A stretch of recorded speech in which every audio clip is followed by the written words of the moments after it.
Hello everyone. आजच्या बीआरएमच्या लेक्चरमध्ये पुन्हा एकदा सर्वांचं स्वागत. आपण जो फर्स्ट युनिट कालच्या लेक्चरला संपवलाय त्या पुढचा जो पार्ट तुमचा असणार आहे सेकंड युनिट. सेकंड युनिट मध्ये तुम्हाला एक्झॅक्टली डेटा कलेक्शन कसं करणार आहात त्याच्यासाठी तुम्हाला बरेचशा मेथड्स दिलेल्या आहेत. ते आपण वन बाय वन स्टडी करणार आहोत.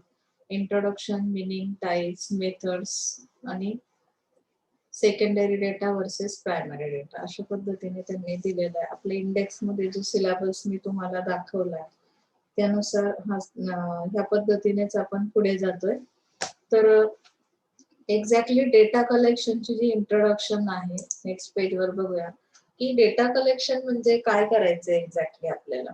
हा क्वेश्चन बऱ्याचशा मुलांना पडतो की मॅडम प्रोजेक्ट करायचा आहे किंवा रिसर्च करतोय मी, रिसर्च बेस आपला प्रोजेक्ट आहे, तर मग मला जो डेटा कलेक्ट करायचा तो कसा करणार आहे मी, माझा टॉपिक तर मी सिलेक्ट केलाय, माझ्या आवडीचा आहे, तर मग यासाठी तुम्हाला जो डिसिजन घ्यावा लागतो डेटा कलेक्शनचा, तर एक्झॅक्टली डेटा कलेक्शन मध्ये काय करायचं, इन्व्हेस्टिगेशन कसं करायचं आहे, तर ह्या गोष्टी तुम्हाला या चॅप्टर मध्ये स्टडी कराव्या लागतील.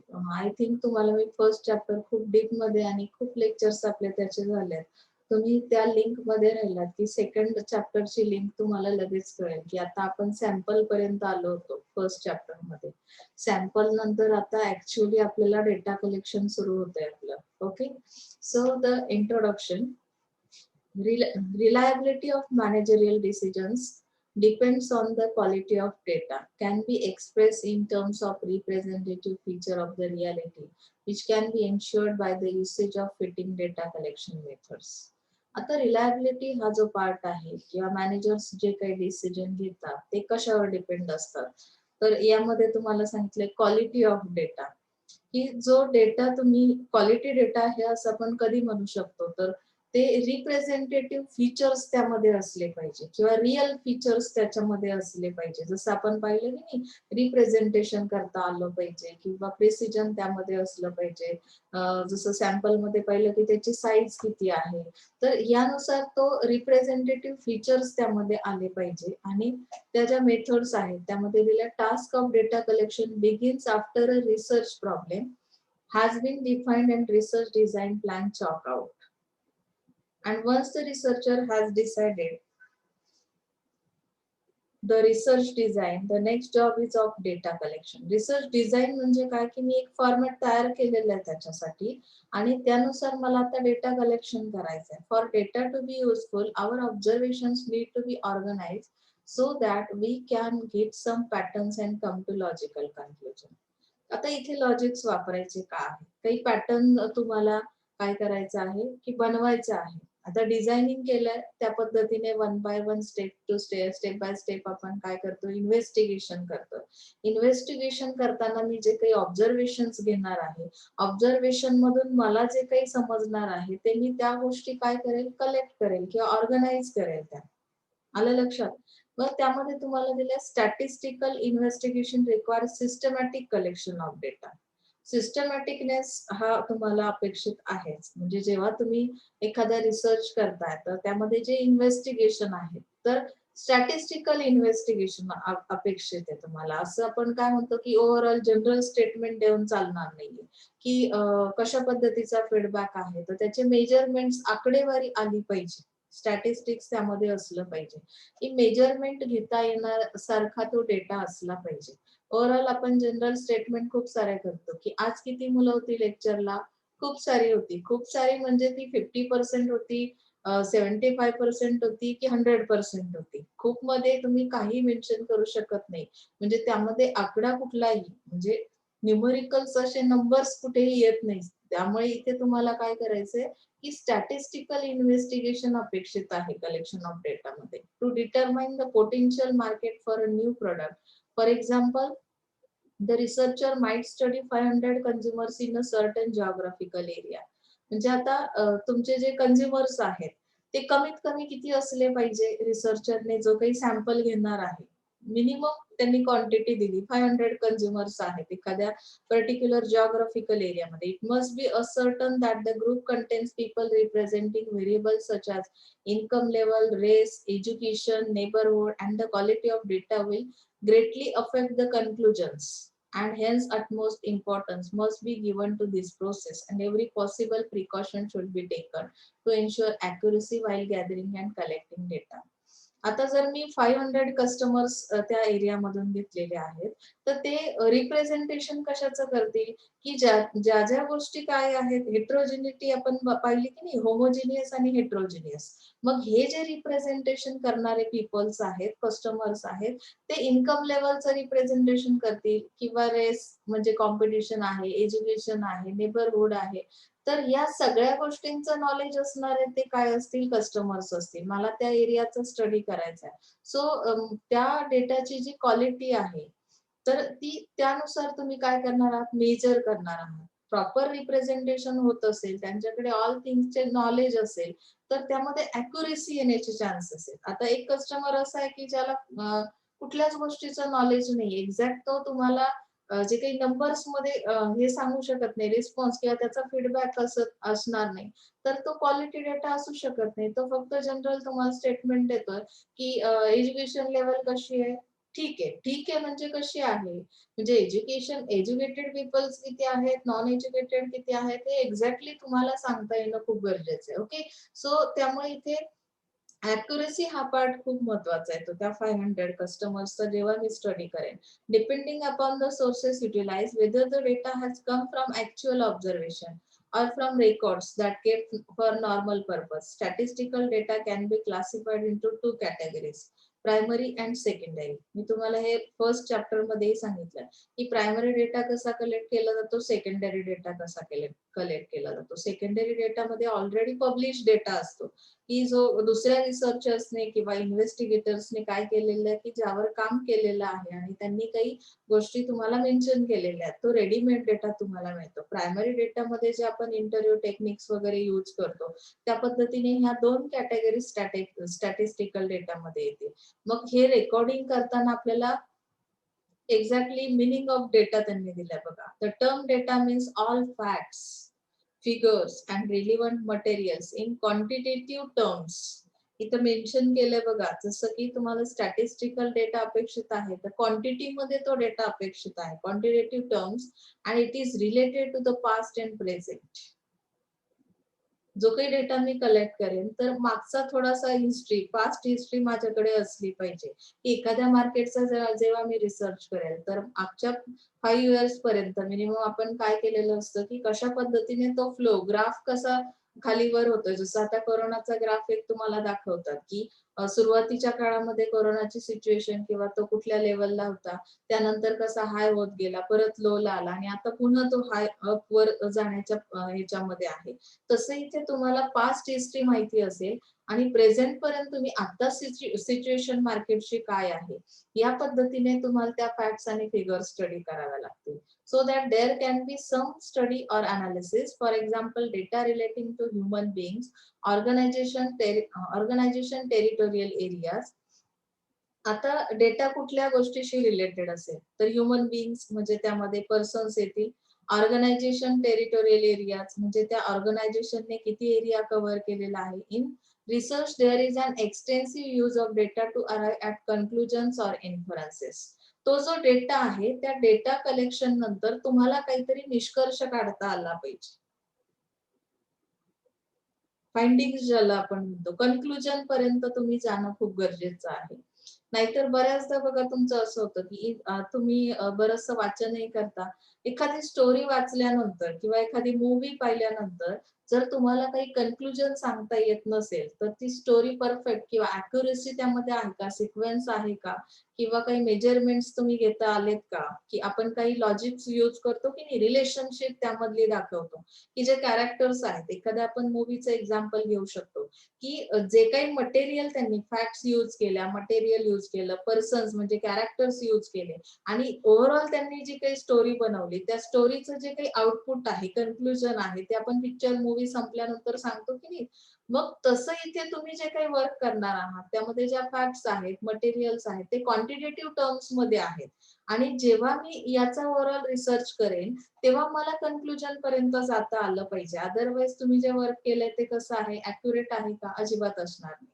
म्हणजे आपल्याला ह्या गोष्टीचं भान ठेवायचंय, म्हणजे डेटा म्हणजे नक्की काय आहे हे तुम्हाला इथे त्यांनी एक्सप्लेन करण्याचा प्रयत्न केला. Data serves as an important part of research because of the following. आता यामध्ये कशा पद्धतीने डेटा जो आहे तर त्याच्या बाबतीत तुम्हाला काय काय समजणार आहे बघा. मीनिंग ऑफ डेटा मध्ये data helps to draw conclusions or inferences, म्हणजे अनुमान काढता आलं पाहिजे, कन्क्लुजन काढता आलं पाहिजे. डेटा कन्सिस्ट ऑफ टेबल्स, त्याच्यामध्ये काही टेबल्स असतील where by the information is presented in columns and rows. आपण कॉलम्स तयार करतो की नाही, कॉलम्स मध्ये ते मेजरमेंट्स घेऊन टाकतो की किती क्वांटिटी मध्ये, आता सपोज प्रेझेंट कस्टमर्स किती तुम्ही अट्रॅक्ट केलेले आहेत किंवा त्याच्यासाठी काय प्लॅन केलेला आहे, पास्ट मध्ये सिच्युएशन कशी होती, मॅक्झिमम मिनिमम कस्टमर किती रिस्पॉन्स देत होता. तर हे सगळं आपण कॉलम मध्ये आणि रोज मध्ये टाकतो. Data forms the basis of testing the hypothesis. जो डेटा आहे तर त्यामध्ये हायपोथेसिस टेस्टिंग झालं पाहिजे, म्हणजे पॉसिबिलिटीज काढता आल्या पाहिजे. पॉझिटिव्ह निगेटिव्ह जसं मी तुम्हाला सांगितलं की दोन पॉसिबिलिटीज त्यामध्ये निघाल्या पाहिजे की जो काही डेटा आहे. नाहीतर बऱ्याचदा पॉसिबिलिटीज नाही, आपण म्हणतो जे आहे मॅडम ते सरळ आणि थेट आहे, तर त्याचा एक वेगळा टाईप असणार आहे. इथे आपल्याला जो डेटा कलेक्ट करतो तो testing the hypothesis. Data provides various facts and figures. जो काही डेटा आहे तो तुम्हाला काय प्रोव्हाइड करतो की काही फॅक्ट्स आणि फिगर्स. फिगर्स मध्ये तुम्हाला ते जे काही डेटा आहे तो अवेलेबल होतो. And which are useful to the research. ते जे काही तुम्हाला कलेक्शन केलेलं आहे ते मटेरियल तुम्हाला युजफुल असलं पाहिजे. बऱ्याचदा आपण असं करतो की जे काही कलेक्ट करतो त्यामधला बराचसा पार्ट हा अनवॉन्टेड असतो आणि त्यामुळे तुम्हाला त्याचा रिसर्च मध्ये वापर करता येत नाही. म्हणजे तुम्हाला डेटा कसा एक्झॅक्टली असला पाहिजे त्याचं मिनिंग इथे कळलंय. आता टाइप्स ऑफ डेटा मध्ये काय दिलं की 3 टाइप्स तुम्हाला एक्सप्लेन केलेत. पर्सनल डेटा आहे, ऑर्गनायझेशनल डेटा आहे, टेरिटोरियल डेटा आहे. पर्सनल डेटा मध्ये it relates to persons, individuals with a variety of information. आता पर्सन मध्ये जसं तुम्ही पाहिलं की त्याचं एज्युकेशन कसं आहे, इन्कम लेवल कशी आहे, या पद्धतीची जर इन्फॉर्मेशन आहे म्हणजे व्हरायटी ऑफ इन्फॉर्मेशन आहे. It may be related to demographic and socio economic, म्हणजे यामध्ये डेमोग्राफिक पॉप्युलेशन असेल, एज सेक्स असेल, या सगळ्या गोष्टी तुम्हाला यामध्ये मेन्शन कराव्या लागतील. Characteristic of individuals such as age, religion, sex, marital status, race, education, social class, occupation, income, family size and location of the household and lifestyle. म्हणजे एका पर्सनच्या मागे कॅरेक्टरिस्टिक्स जेव्हा तुम्ही स्टडी करणार आहात त्यामध्ये एवढे तुम्हाला फॅक्ट्स फिगर्स मध्ये काय करायचंय तो डेटा कलेक्ट करायचा आहे. ओके. त्यानंतर आहे personal data relates to the behavioural variables of individuals. Behaviour मध्ये डिफरन्स आहे. हा पार्ट तर सगळ्यात महत्वाचा आहे की ते कशा पद्धतीचं, म्हणजे त्यांचा ऍटिट्यूड कसा आहे, अवेअरनेस कसा आहे, इंटेन्शन काय आहे त्या प्रत्येक एका कस्टमरचा तुम्हाला काय करायचंय की त्यानुसार तुम्ही सेगमेंटेशन करणार आहात. आता सपोज एज्युकेशन लेवल सेम आहे पण त्याचं सीव्ही कसं आहे, कंझ्युमर बिहेवियर कसं आहे, यानुसार तो कुठल्या सेगमेंटमध्ये कुठल्या ग्रुपमध्ये जाईल हे आपल्याला बघणं गरजेचं आहे. म्हणजे फक्त एज्युकेशन, एज्युकेटेड पर्सन एवढे आहेत आणि ते एकाच ग्रुपमध्ये घेतले तर असंही चालणार नाही.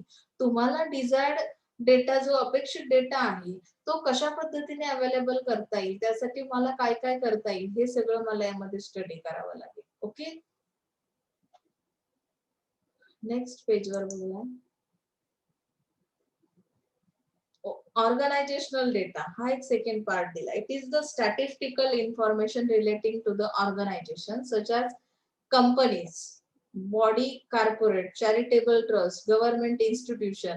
जे ऑर्गनायझेशन कुठली आहे, कुठली कंपनी आहे, कुठली कॉर्पोरेट आहे का, चॅरिटेबल ट्रस्ट आहे का, म्हणजे डेटा नक्की कुठला कलेक्ट करणार आहात तर त्या रिलेटेड इन्फॉर्मेशन ही तुम्हाला स्टॅटिस्टिक्स मध्ये अवेलेबल करायची. This data is relating to the various characteristic such as the origin of the organisation, म्हणजे नक्की ती ऑर्गनायझेशन कधी स्टार्ट झाली, ओनरशिप कोणाकडे आहे, ऑब्जेक्टिव्ह तिचे काय आहेत, रिसोर्सेस किंवा फंक्शन्स कुठले आहेत आणि परफॉर्मन्स तिचा कसा आहे किंवा ग्रोथ स्टेजला आहे की नाही, या सगळ्या गोष्टी अप टू डेट तुम्हाला काय करायच्या. आता गव्हर्नमेंट इन्स्टिट्यूट आहेत काही, त्याच्या रिलेटेड पण तुमचा टॉपिक असेल तर त्या पद्धतीने तो ऑर्गनायझेशनल डेटा कलेक्ट केला जातो. टेरिटोरियल डेटामध्ये काय केलं जातं, एक्झॅक्टली एखादा जॉग्राफिकल एरिया पर्टिक्युलर तुम्ही काय करता, टार्गेट करता. Any statistical information related to specific geographical area.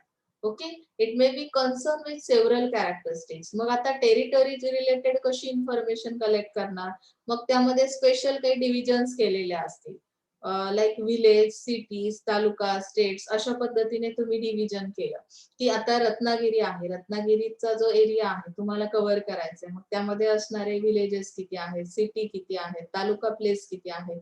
मग अशा पद्धतीने आपण काय करतो की त्याचं पुन्हा पुढे त्यांनी दिलं statistical information relates to the resources, proportion, occupational pattern. म्हणजे स्टॅटिस्टिक्स मध्ये काय कलेक्ट करायचं आहे, तर मला रिसोर्सेस किती अवेलेबल आहेत, प्रपोर्शन त्याचं कसं आहे, किंवा ऑक्युपेशन पॅटर्न म्हणजे काय की जो काही डेटा मी कलेक्ट केला त्यामध्ये ऑक्युपेशन मध्ये आता सपोज मेडिकल फील्डला काम करणारे किती आहेत, ऍग्रिकल्चरल फील्डचे किती आहेत, इकॉनॉमिक स्ट्रक्चर त्यांचं कसं आहे, डेव्हलपमेंट कशी आहे, या पद्धतीने मला तो स्टॅटिस्टिकल डेटा कलेक्ट करायचा आहे टेरिटरीचा. ओके, सो इथे आपण हे टाइप्स ऑफ डेटा स्टडी केले. आता पुढचा टाइप येतो त्यामध्ये methods of data collection.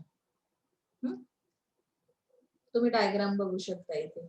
Primary data, secondary data, त्यामध्ये ऑब्झर्वेशन मेथड, इंटरव्ह्यू मेथड, त्यानंतर interview schedules, questionnaire, experimental method. आणि इथे सेकंडरी डेटा मध्ये दिलाय इंटरनल सोर्सेस, एक्सटर्नल सोर्सेस. आता प्रायमरी डेटामध्ये आणि सेकंडरी डेटामध्ये काय फरक आहे तो आपल्याला इथे बघणार आहोत आपण. ओके, इथे फर्स्ट पॅराग्राफ मध्ये तुम्हाला लक्षात येईल, primary data are those which are collected fresh और for the first time and thus happen to be original in character.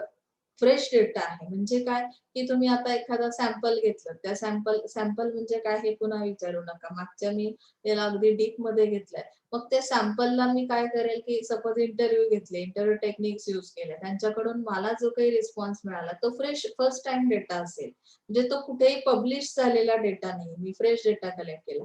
आणि the secondary data on the other hand are those which have already been collected by someone else and which have already been pass through the statistical process. म्हणजे हा कसा आहे की हा fresh data नाही, अगोदर यावर कोणीतरी काम केलंय, स्टॅटिस्टिकल डेटा कलेक्ट केलेला आहे, तो पब्लिश झालेला आहे.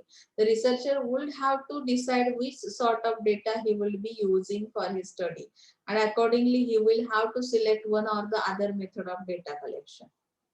जे तो डेटा सेकंडरी डेटा कसा माझ्यासाठी युजफुल आहे, किती पर्सेंट मी त्यातलं मटेरियल यूज करणार आहे, हे आपण इन्व्हेस्टिगेटरने ठरवायचं असतं. इथे सेकंडरी डेटामध्ये मग सांगितलंय की सोर्सेस कुठले आहेत.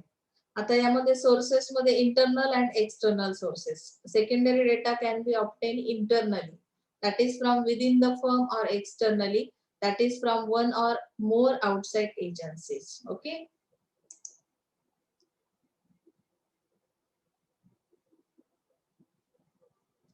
आता यामध्ये सोर्सेस बघूया आपण. इंटरनल सोर्सेस, एक्सटर्नल सोर्सेस मध्ये government publication, syndicated sources, publish sources. आता यामध्ये इंटरनल सोर्सेस कुठले आहेत सेकंडरी डेटा कलेक्ट करताना? It can obtain, company can obtain secondary data from internal sources, that is from within the company. Company मध्येच तो data आहे, तो सोर्स आहे की ज्यामुळे आपल्याला काय कळणार आहे की काही माहिती मिळेल, इन्फॉर्मेशन मिळेल आणि ते डेटा कलेक्शन केलं जाईल. यामध्ये these sources may include sales and purchase records. म्हणजे सेलिंगचं एक्झॅक्टली तुमचं कशा पद्धतीने मेजरमेंट्स तुम्ही घेऊन काढलेला आहे डेटा, परचेस रेकॉर्ड कसा आहे, list of debtors, creditors, advertising, expenditure, detail operating statements, general and development mental budgets, inventory record, म्हणजे किती लिस्ट, प्रोडक्ट लिस्ट जी असते तर ती लिस्ट इन्व्हेंटरी मध्ये आहे, ट्रान्सपोर्टेशन कॉस्ट किती येते, प्रिव्हियस रिसर्च रिपोर्ट काय सांगतो, या पद्धतीचा डेटा तुम्हाला विद इन कंपनी अवेलेबल केला जातो इंटरनल सोर्सेसच्या थ्रू. It is desired that firm should maintain their internal sources in a systematic manner.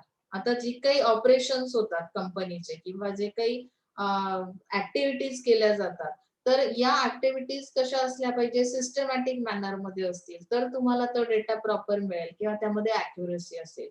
So more and more Indian firms are realizing the importance of interdepartmental cooperation for maintaining such records and reaping maximum benefit from the internal sources. म्हणजे जर तो proper असेल, accuracy असेल, systematic manner मध्ये असेल तर तुम्हाला 100% result किंवा बेनिफिट्स मिळतील या internal सोर्सेसचे. This reality has led some firms to develop their formal information system to record, analyze, evaluate, store, retrieve and disseminate such data effectively. जी काही इन्फॉर्मेशन आहे, इंटरनल इन्फॉर्मेशन आहे, ती कशा पद्धतीने रेकॉर्डिंग केली जाते, त्याचं अनालिसिस कसं केलं जातं, इव्हॅल्युएशन कसं केलं जातं, काही पार्ट कसा काढून टाकला जातो आणि तो डेटा कसा स्टोअर केला जातो, या सगळ्या गोष्टींचं काय आहे, इंटरनल सोर्सेस म्हणजे कंपनीच्या आतमध्येच तुम्हाला हे मटेरियल अवेलेबल होईल किंवा तो डेटा तिथे तुम्हाला सापडेल. आता एक्सटर्नल सोर्सेस मध्ये जो काही सोर्स त्यांनी दिलेला आहे, गव्हर्नमेंट पब्लिकेशन्स आहेत, त्यामध्ये त्यांनी काय दिले की government, central, state and local government bodies produce and publish a vast amount of data that can be use for marketing research purpose. जे काही पब्लिकेशन्स आहेत त्यातला डेटा आपण मार्केटिंग रिसर्च साठी मोस्टली यूज करतो, की पास्ट मध्ये कशा पद्धतीने एखाद्या इन्स्टिट्यूटचं रेकॉर्ड, पास्ट रेकॉर्ड चेक केलं जातं, आता प्रेझेंट मध्ये काय कंडिशन आहे, त्यावरून आपण काय करतो की फ्युचर साठी आपण काही एस्टिमेट काढतो किंवा प्रोबॅबिलिटी जे काही तुम्ही बघितली की कशा पद्धतीने फ्युचर असेल ते डिफाईन केलं जातं. सो गव्हर्नमेंट पब्लिकेशन्स मध्ये येतं सेन्सस. आता यामध्ये सेन्सस रिपोर्ट म्हणजे काय की ज्याला आपण जनगणना असं म्हणतो. Census of Indian population is conducted every 10 years at national level by the registrar general of India. म्हणजे प्रत्येक 10 वर्षानंतर हे पॉप्युलेशन काय केले जाते, काउंट केली जाते की कशा पद्धतीने तुमचा तो रिपोर्ट गव्हर्नमेंट पब्लिश करतं. Data provides basic demographic information about the population such as sex, age, education. म्हणजे एज्युकेटेड पर्सन्स किती आहेत, किती एजचे आहेत किंवा त्यांचं सेक्स म्हणजे मेल आहेत की फिमेल आहेत, त्यांची आकडेवारी तुम्हाला इथे मिळते. लक्षात आलं सेन्सस रिपोर्टच्या थ्रू. Statistics of national income. आता इन्कम रिलेटेड कशा पद्धतीने मिळते, it supplies vital statistics on agriculture, industry, trade, savings, consumption and so on. म्हणजे नॅशनल इन्कमच्या बाबतीत जे काही तुम्हाला मटेरियल अवेलेबल होतं ते कशाशी रिलेटेड असेल तर ऍग्रीकल्चर, इंडस्ट्री किंवा ट्रेड, सेव्हिंग्स ह्या पद्धतीने हे पब्लिश केलं जातं. Publish every year by the central statistical organisation. म्हणजे हा जो रेडीमेड डेटा आहे तो तुम्हाला प्रत्येक वर्षाचा डेटा इथे अवेलेबल होतो. सेंट्रल स्टॅटिस्टिकल ऑर्गनायझेशन तो पब्लिश करते. ओके. इंडस्ट्रियल स्टॅटिस्टिक्स मध्ये काय दिलं की publish by the central statistical organisation provides industry wise information like workers employed, total production of selected industries. म्हणजे इंडस्ट्री रिलेटेड डेटा यामध्ये मिळेल. Statistics on foreign trade. Foreign ट्रेडच्या बाबतीत डेटा तुम्हाला मंथली डेटा मिळतो. त्यानंतर प्राइस स्टॅटिस्टिक्स मध्ये काय केलं जातं की wholesale price index for commodities like food grains, fuel, power publish by the ministry of commerce and industry, government of India. म्हणजे इथे प्रत्येक एका फूड ग्रेन्स कमोडिटी जी आहे त्याच्याशी रिलेटेड, त्याच्या प्राइस मध्ये कशा पद्धतीने कमी अधिक होतं, तो जो काही डेटा आहे पब्लिश डेटा तो इथे तुम्हाला अवेलेबल होईल. अदर पब्लिकेशन्स मध्ये काय दिलंय की it includes official government publication. मग त्यामध्ये ऑफिशियल डेटा जो आहे commodity boards, export promotion council, हा ह्या पद्धतीचा डेटा इथे तुम्हाला मिळेल. आता अगदी पब्लिकेशन मध्ये आरबीआय, लेबर, फूड मिनिस्ट्री ह्या रिलेटेड डेटा इथे असेल. ओके. आता सिंडिकेटेड सोर्सेस मध्ये काय दिलंय, some private organisation as a part of their business regularly collect data useful to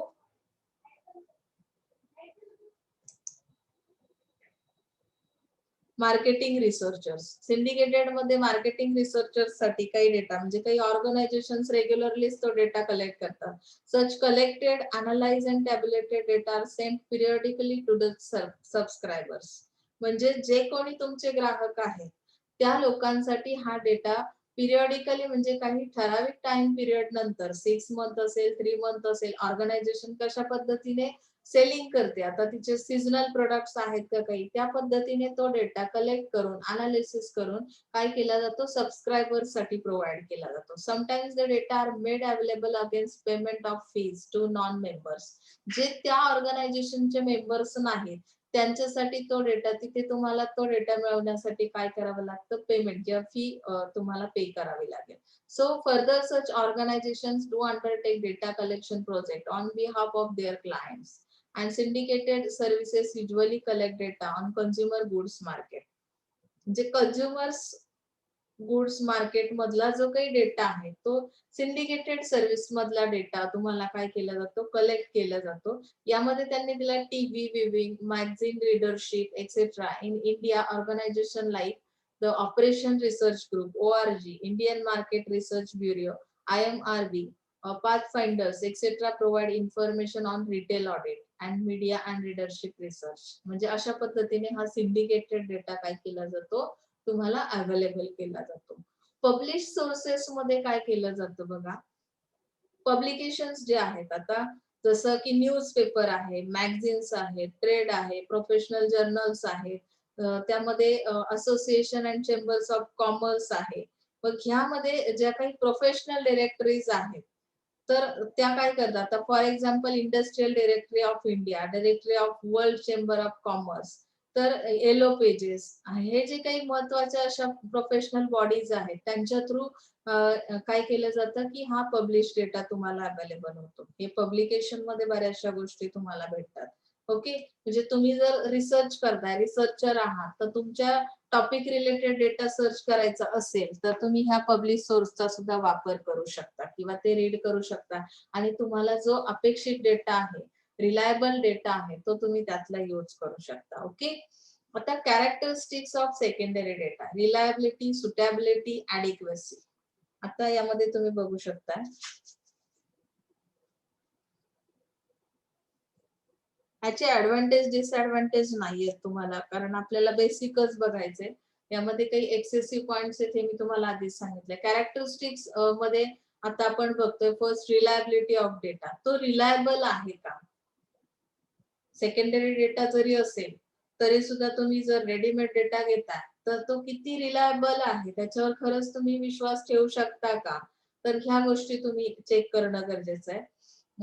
किंवा त्या प्रॉपर मेथडने कलेक्ट केलेला आहे का, त्यामध्ये क्वेश्चनरी बघा कशी विचारली की कुठले फॅक्टर्स त्यासाठी रिलायबिलिटी चेक करण्यासाठी, म्हणजे डिपेंड कुठल्या फॅक्टरवर राहायचंय, हू कलेक्टेड द डेटा, तो पर्सन कोण आहे ज्यांनी हा डेटा पब्लिश केलाय किंवा कलेक्ट केलेला आहे, what were the sources of data, कशा पद्धतीने सोर्सेस कुठले यूज केलेले आहेत, ते पब्लिश केलं तरी सुद्धा ते सांगतात की ह्या सोर्स मधून हे मी इन्फॉर्मेशन किंवा डेटा कलेक्ट करून ती माहिती मी काय केली, पब्लिश केली. तर ते सोर्सेस शोधा. Whether they collected by using proper methods, त्यांनी प्रॉपर मेथड्सच्या थ्रू तो डेटा कलेक्ट केलेला आहे का, म्हणजे त्यावरून तुम्हाला कळेल तो डेटा किती रिलायबल आहे. आता सपोज मला काही गोष्टींची इन्फॉर्मेशन अपेक्षित आहे स्टुडंट्स कडून, स्टुडंट्सला मी जर सर्वे करायला दिला तर स्टुडंट्सने जी काही माहिती माझ्यापर्यंत आणली त्यांनी कुठला सोर्स वापरलेला आहे, कोणीतरी थर्ड पार्टीने जस्ट तुम्ही तिथे गप्पा मारत होतात आणि तिथे त्याने एक स्टेटमेंट केलं आणि तो डेटा तुम्ही मला आणून दिलात, तर तो माझ्यासाठी किती रिलायबल आहे, कुठला स्टुडंट आहे, त्याने कुठून तो डेटा आणलाय आणि तो कसा प्रॉपर मेथडने कलेक्ट केलेला आहे का, हे जेव्हा मी चेक करेन तेव्हाच मला कळेल तो रिलायबल आहे का. समजतंय. सुटेबिलिटी आहे का, आता जे काही suitable for one inquiry may not necessarily be found suitable in another inquiry. म्हणजे एकाच मेथडने मी जाऊन काय केलं की एक कुठला तरी मेथड अप्लाय केली आणि मी तो डेटा कलेक्ट केला, एका इन्क्वायरी मध्ये जे काही सापडतं ते लगेच फेअर असतं असं नाहीये. So hence if the available data are found to be unsuitable they should not be use by the researcher. जर तो अनसुटेबल असेल तर तुम्ही तो अजिबात यूज करायचा नाही तुमच्या रिसर्च मेथड मध्ये. मग स्क्रुटिनाइज करा, त्यानंतर पुन्हा तुम्ही कलेक्शन करा. मग time of collecting the data from the primary sources originally. Similarly the object scope and nature of original inquiry must be studied. मग यामध्ये तुम्हाला ऑब्जेक्ट्स डिफाईन करावे लागतील. सुटेबल आहे की नाही हे कसं मी चेक करणार, त्या जो डेटा कलेक्शन केलेला आहे त्याला खरंच किती स्कोप आहे, माझ्या ऑब्जेक्ट्सला तो मॅच करतो का, रिलिव्हंट आहे का, त्याचं नेचर कसं आहे, हे मी स्टडी करणं गरजेचं आहे. So if the researcher finds differences in this, the data will be remain unsuitable for the present inquiry and should not be use. अशा अनसुटेबल डेटा तुम्ही तुमच्या रिसर्च साठी यूज करणार नाही आहात. ॲडिक्वसी कशी आहे, आता ॲडिक्वसी मध्ये काय दिलंय बघा.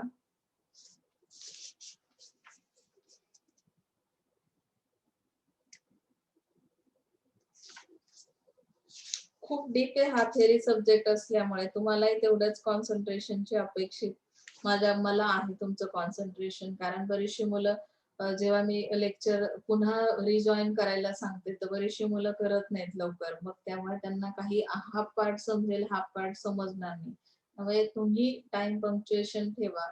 आपला एक मार्केटिंगचा सब्जेक्ट संपल्यामुळे मी आता फुल तुम्हाला कॉमन वर फोकस केलेला. आपण सध्या मार्केटिंगचे लेक्चर्स तुम्ही युट्यूब वरच बघू शकता. मी आता ते काही पुन्हा मीटिंग लावत नाहीये, तरी सुद्धा तुम्ही आता ह्या कॉमन सब्जेक्ट वर फोकस करा.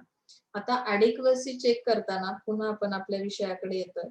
If the level of accuracy achieved in data is found inadequate for the purpose of the present inquiry.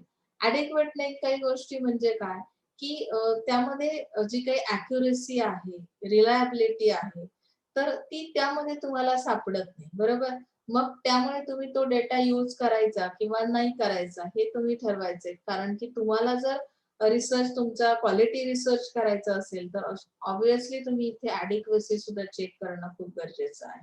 Okay, त्याचे ऍडव्हान्टेजेस नाही आहेत आपल्याला, त्यांनी एक्सेसिव्ह दिलेलं आहे त्याची डीप इन्फॉर्मेशन, डिसएडव्हान्टेजेस नाही. आता प्रायमरी डेटा आपण पुन्हा एकदा बघतोय की रिसर्चर जो ओरिजिनल सोर्सेसच्या थ्रू काय करतो की फ्रेश डेटा कलेक्ट करतो. Researcher can collect the required data precisely according to his research needs. He can collect them when he wants them and in the form he needs them.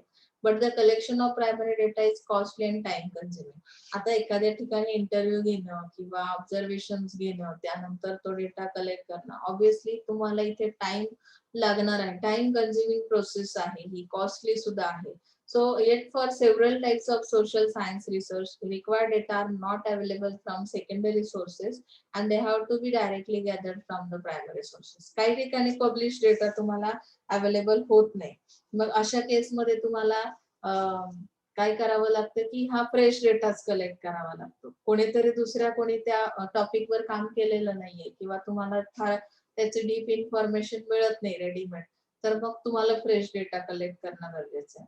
यामध्ये choice of methods of data collection, choice कशी करायची. आता data कलेक्शनची method जी आहे त्यामध्ये which of the above methods of data collection should be selected for a propose research project. This is one of the question to be considered while designing the research plan. One or more methods have to be chosen. The choice of a method or methods depends upon the following factor. आता कुठल्या factors लक्षात घ्यायचे method choose करताना data collection साठी. Nature of the study of the subject matter, म्हणजे त्या सब्जेक्टचं nature काय आहे त्यानुसार मी काय करेल की डेटा कलेक्शनची मेथड चूज करेल. आता इथे दिलं if it is study of opinions और प्रेफरन्सेस ऑफ पर्सन्स, इंटरव्ह्यूइंग और mailing may be appropriate depending on the educational level of the respondent. Respondent म्हणजे माझे असणारे सॅम्पल्स जे आहेत त्यांची एज्युकेशनल लेवल चेक केली जाईल आणि त्या पद्धतीने अप्रोप्रिएट मेथडने मी काय करेल तो डेटा कलेक्ट करेल. मग आता एज्युकेटेड आहेत तर त्यांना मेल केला, त्यांचे इंटरव्ह्यूज घेतले, तर त्या पद्धतीने मला प्रॉपर डेटा काय करता येईल, कलेक्ट करता येईल. On the other hand an impact study may call for experimentation and study of behavioural pattern may be require observation. कधी कधी एक्सपेरिमेंट्स पण घ्यावे लागतात. फ्रेश डेटा करतोय आपण सपोज कलेक्ट, तर एक्सपेरिमेंट पण घेतले जातात. ओके, एक्सपेरिमेंट वरून मला लक्षात येतं की त्या सॅम्पलचं किंवा त्या कस्टमरचं बिहेवियर कसं आहे, बिहेवियरल पॅटर्न मी काय करेल, ऑब्झर्व करेल. ओके, म्हणजे युनिट ऑफ इन्क्वायरी. आता कुठल्या युनिटची इन्क्वायरी करताय तुम्ही, इंडिव्हिज्युअल एका पर्सनची करताय, हाऊस होल्ड इन्स्टिट्यूशन आहेत किंवा कम्युनिटी आहे, किंवा यामध्ये दिलाय to collect data from household interviewing is preferable. Household interview जर असतील, हाऊसहोल्ड डेटा कलेक्ट करायचं असेल इन्स्टिट्यूशनचा, तर मी काय करेल, इंटरव्ह्यू टेक्निक मेथड ती अप्लाय करेल. काही ठिकाणी मेल केले जातील, सर्वे केला जाईल, काही ठिकाणी ऑब्झर्वेशन्स घेतले जातील. म्हणजे युनिट कुठलं आहे त्यावर ते डिपेंड करतं. इंडिव्हिज्युअल पर्सन असेल तर त्याच्यासाठी कुठली मेथड अप्लाय करायची, इन्स्टिट्यूट असेल, कम्युनिटी असेल तर त्यासाठी कुठली मेथड. इथे काही ऑब्झर्वेशन, आता कम्युनिटीचा डेटा कलेक्ट करायचा, युनिट कुठला आहे कम्युनिटी, मग त्यानुसार मी ती मेथड अप्लाय करेल. साईज किती आहे, तर size and spread of the sample हा एक फॅक्टर इथे इम्पॅक्ट करतो, की मी जे सॅम्पल घेतलेले आहे त्याची साईज किती, एरिया किती मोठा आहे, त्यानुसार ती मेथड अप्लाय करेल. Scale of the survey, large scale may require mailing, खूप जास्त प्रमाणात कस्टमर आहे, बिग साईज आहे सॅम्पलची, तर मी इथे काय करेल, ट्रेन इन्व्हेस्टिगेटर्स च्या थ्रू इंटरव्ह्यू घेतले जातील, अदरवाइज मेल केला जाईल. Okay.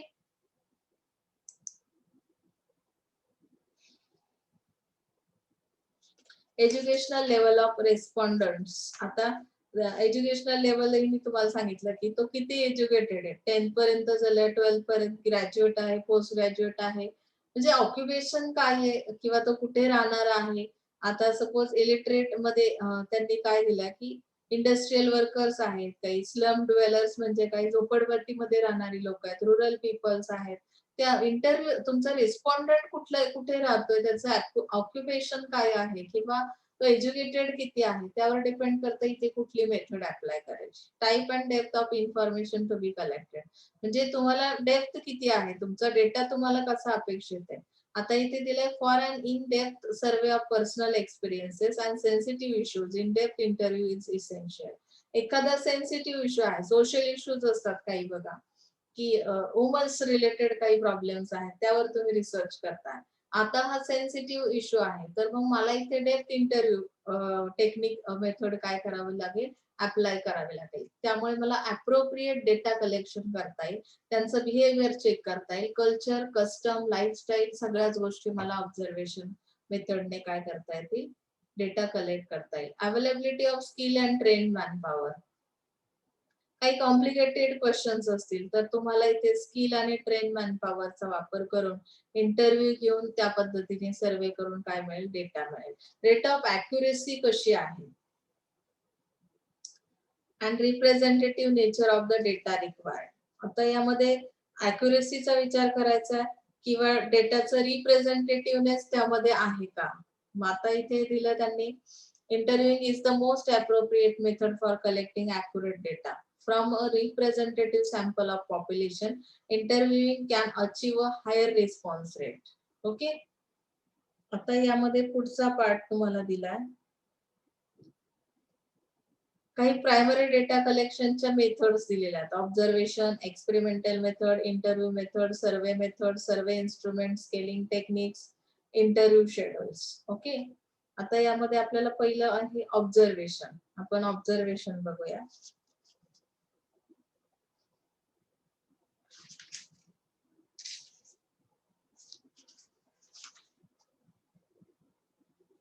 Observation is a method that employs vision as its main means of data collection. It implies the use of eyes rather than ears and the voice. It is accurate watching and noting of phenomenon as they occur with regard to cause. Observation म्हणजे काय, vision काय आहे तुमचं, त्यानुसार तुम्ही काय करता, observations घेता, की जे काही मी बघतोय नोट करणं आणि त्या पद्धतीने त्याचं रिलेशन्स काय करणं लावणं. आता सपोज माझा टॉपिक काय, मला त्याच्याशी रिलेटेड डेटा कलेक्ट करायचा, मग माझं vision, observation method is a method that employees vision as its main means of data collection. मला ह्यातून फाइंडिंग्स काय काढायचं आहे, म्हणजे मिशन माझं विजन मला क्लिअर करता येईल. म्हणजे डेटा कलेक्शन करताना, ऑब्झर्वेशन घेताना ह्या गोष्टी तुम्हाला लक्षात ठेवायच्या. आणि इफेक्ट आणि कॉज रिलेशन, म्हणजे मी जो डेटा कलेक्ट केला त्याचा इफेक्ट त्या फाइंडिंग्स वर किती प्रमाणात होतो, त्याचं रिलेशन कसं जुळतं, म्युच्युअल रिलेशन कसं आहे. It is watching other persons behaviour as it actually happens without controlling it. For example, watching bonded laborers life or treatment of widows and their drudgery at home providers graphic description of their social life and suffering. म्हणजे इथे सोसायटीचा जर मी study करते, तर मला काय करायचंय, की जे ऑब्झर्वेशन्स घेतले जातील, की लेबर्स जे आहेत त्यांचं लाईफ कसं आहे, विडोज ज्या आहेत सोसायटीमध्ये त्यांना कशी ट्रीटमेंट दिली जाते किंवा तुम्हाला काही डिस्क्रिप्टिव्ह मॅटर जो आहे, तो तुम्हाला ग्राफिक याच्यामध्ये काढावा लागेल आणि सोशल लाईफ आणि त्यामध्ये सफर होणारे पर्सन्स किंवा जे काही सोशल इश्यूज आहेत, त्याचे ऑब्झर्वेशन्स घ्यावे लागतील. आणि त्या पद्धतीने ते त्यामध्ये अॅक्युरसी आणण्याचा प्रयत्न तुम्हाला करावा लागेल. ओके. आता त्याचे कॅरेक्टर्स दिलेत. It is both a physical and mental activity. Observation घेणं म्हणजे काय, की फिजिकली तुम्ही तिथे असले पाहिजे आणि मेंटली असले पाहिजे. तुम्ही क्लासमध्ये काय करताय? ऑब्झर्वेशन करताय लेक्चरचं. तर त्यावेळेस तुम्ही फक्त फिजिकली अटेंड करूनही चालणार नाही, की किंवा फक्त मेंटली तुम्ही म्हणताय मॅडम मी घरातच होतो आणि मेंटली मी तो अनुभव एक्सपिरियन्स घेत होतो. म्हणजे मी ॲब्सेंट होत होतो तिथे फिजिकली. तर असं चालणार नाही. ऑब्झर्वेशन घेताना तुमचं अटेन्शन पूर्णपणे फोकस त्या डेटावर असला पाहिजे. Observation is selective. तुम्हाला सगळ्याच गोष्टी नको त्या गोष्टी तुम्ही बऱ्याचदा घेऊन येता बघा. की सपोज तुम्हाला आता काय सांगितलंय, मूव्हीमध्ये तुम्ही जे काही बघितलं, त्यामध्ये काही गोष्टी अनवॉन्टेडही असतात, ज्या की एंटरटेनमेंट म्हणून तिथेच पाहून तिथेच सोडून द्यायच्या असतात. पण तुम्ही काय करता, की तुमच्यासाठी जे सिलेक्टिव्ह आहे, गरजेचं आहे, जो मेसेज त्यांना द्यायचा आहे, ज्यांनी ती मूव्ही तयार केली, तो मेसेज न घेता दुसरंच काहीतरी घेऊन येता, म्हणजे जे की सिलेक्टिव्ह नसतं. यामध्ये तुम्हाला एक गोष्ट मेन्शन केली बघा. Example दिलंय. Suppose a researcher desires to study the causes of city road accident and has formulated a tentative hypothesis that accidents are caused by violation of traffic rules and overspeeding. जे researcher जो आहे तो कशाचा अभ्यास करतो? It desires to study the causes of city road accidents. सिटीमध्ये किंवा road accidents कशामुळे होतात? तर त्यामध्ये त्यांनी काय केलं, की टेंटेटिव्ह काही हायपोथेसिस काढले. That accidents are caused by violation of traffic rules and over speeding. म्हणजे स्पीड जास्त असल्या कारणाने होतात किंवा ट्रॅफिक रूल्स तोडल्यामुळे होतात. When he observes that movements of vehicles on the road, many things are before his eyes. The type, make, size and color of the vehicle, the person sitting in them, their hairstyle, etc. All such things. म्हणजे researcher जो आहे त्याला observation घ्यायचं आहे आता. Hypothesis त्याने काढले. त्याने काय केलं, की 2 पॉसिबिलिटीज काढल्या, की एकतर ते ट्रॅफिक रूल तोडल्यामुळे होतायत किंवा ओव्हर स्पीडमुळे ॲक्सिडेंट्स होतायत सिटीमध्ये. मग हे सगळे ऑब्झर्वेशन त्याने कशामुळे घेतले, की त्याचा फोकस काय होता, की मला फाइंडिंग्स काय काढायच्या आहेत. जर सिलेक्टिव्ह नसेल, त्याने ऑब्झर्वेशन घेताना बघितलं, की व्हेइकल्स किती ब्रँडच्या कुठल्या-कुठल्या ब्रँडच्या गाड्या जात होत्या, साईज कशी होती, कलर कसा होता, किती पर्सन्स बसलेले होते एका गाडीमध्ये, त्या गाडीवर बसणाऱ्याची हेअरस्टाईल काय होती. तर that facts are not selective. म्हणजे तुमच्यासाठी तो डेटा उपयोगाचा नाही. All such things which are not relevant to his study. मग तो इग्नोर करा तो डेटा. किंवा एखादी मुलगी स्कूटी चालवत होती, ती किती स्मार्ट होती, हे बघणं तुमचं काम नाही. तुमच्या ॲज अ रिसर्चर म्हणून तुमचा टॉपिक काय आहे आणि तुम्हाला कुठलं ऑब्झर्वेशन घ्यायचंय, तुमचे हायपोथेसिस काय आहेत, ते मग तुम्हाला काय करायचे तिथे चेक करायचे. लक्षात आलंय? Observation is purposive and not a casual. म्हणजे पर्पजिव्ह असले पाहिजे. काहीतरी पर्पज, स्पेसिफिक पर्पज असला पाहिजे. तो जो रिलेव्हंट डेटा तुम्ही घेताय, it captures a natural social context.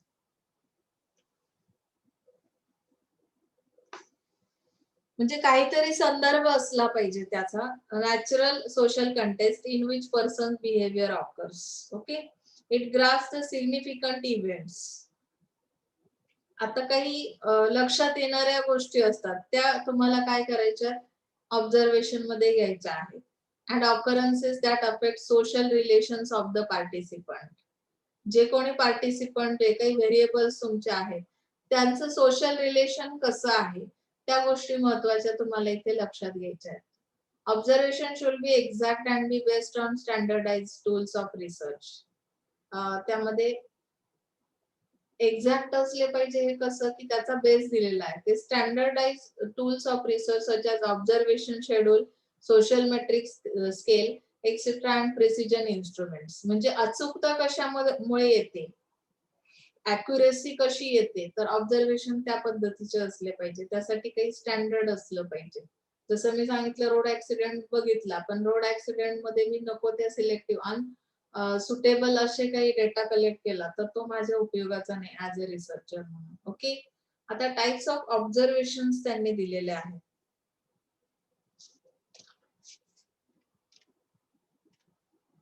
त्यामध्ये आपण बघूया.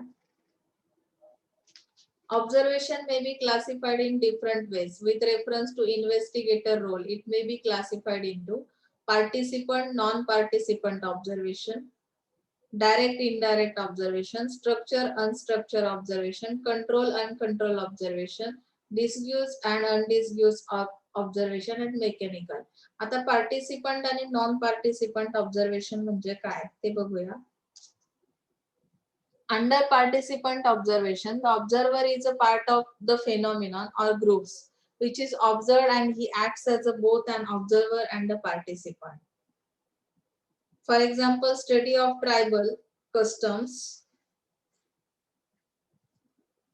by an anthropologist by taking part in tribal activities like a folk dance. स्वतः तुम्ही त्या ऍक्टिव्हिटी मध्ये पार्टिसिपंट आहात का? म्हणजे आता आदिवासी लोकांचा जो काही डान्सचा प्रकार आहे त्यामध्ये जर तुम्ही पार्टिसिपेट केलं त्यावरून तुम्हाला काय ऑब्झर्वेशन मधून किंवा तुम्ही पार्टिसिपंट म्हणून तिथे आहात तर तुमचे ऑब्झर्वेशन्स काय येतील. यामध्ये दिला person who are observe should not be aware of the researcher's purpose.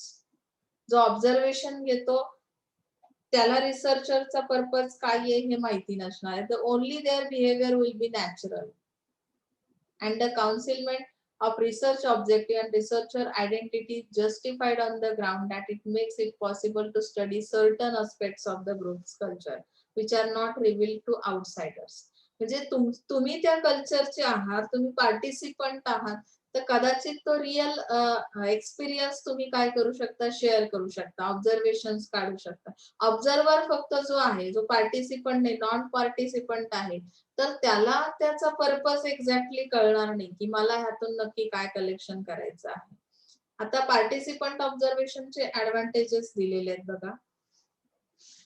Observer can understand the emotional reactions of the observed group and get a deeper insight of their experience.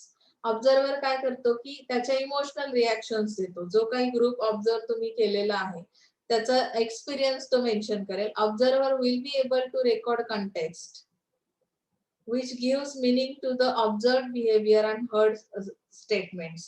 म्हणजे त्याने जे काही ऐकलेलं आहे किंवा जे काही एक्सपिरियन्स केलेला आहे ज्याचा संदर्भ तुमच्या रेकॉर्डशी येतो किंवा तुमच्या रिसर्चशी येतो त्या गोष्टी तो एक्सप्लेन करेल. बिहेवियर त्याचं जसं असेल, ऑब्झर्व बिहेवियर कसं होतं, मी पॉझिटिव्हली एखादी गोष्ट ऑब्झर्व केली तर मी पॉझिटिव्ह कन्क्लुजन किंवा स्टेटमेंट प्रोव्हाइड करेन. मी निगेटिव्ह ऍटिट्यूड आहे माझं, ऑब्झर्वर कसं आहे त्यावर ते डिपेंड करतं आणि त्यानुसार तो रेकॉर्ड करतो. जे काही संदर्भ आहेत किंवा जे काही कलेक्टेड डेटा आहे तो त्या टाईपचा असेल. ओके, डिसएडव्हान्टेजेस सुद्धा दिलेले आहेत. काही ठिकाणी आपण बघणार आहोत, काही ठिकाणी तुम्हाला गरजेचं नाही वाटलेलं आहे कारण तो काही अपेक्षित नाही पार्ट तुमच्यासाठी, त्यामुळे तो आपण अवॉइड करणार आहोत जो की तुमच्या सिलेबस मध्ये येत नाही. ओके, डिसएडव्हान्टेजेस मध्ये काय दिलंय बघा.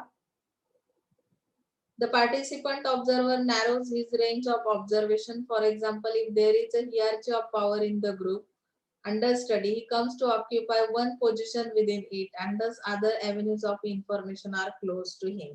म्हणजे इथे तुम्हाला पार्टिसिपंट ऑब्झर्वर कसा आहे, त्याची रेंज कशी ऑब्झर्वेशनची, तर यानुसार तुम्हाला काही ऑब्झर्वेशन हिअरची, आता सपोज कम्युनिटी आहे त्याच्या नीड्स कशा पद्धतीने कम्प्लीट होत जातात, तुम्हाला हिअर्चिकल मेथड माहितीये ना, त्यानुसार ते ऑब्झर्वेशन्स घेतले जातात one by one. First need complete होते, मग तिथे तुम्हाला ऑब्झर्वेशन मध्ये काय दिसतंय, सेकंड स्टेज कुठली आहे, त्यानुसार मी कुठला डेटा कलेक्ट केला पाहिजे, पोझिशन नुसार तुम्ही तो डेटा कलेक्ट करा. To the extent that the participant observer participants emotion in the objectivity is lost.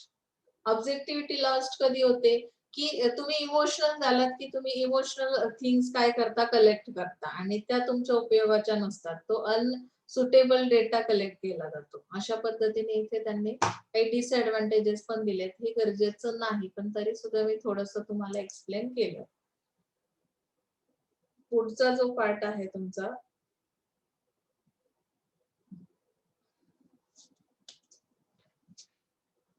Non participant observation.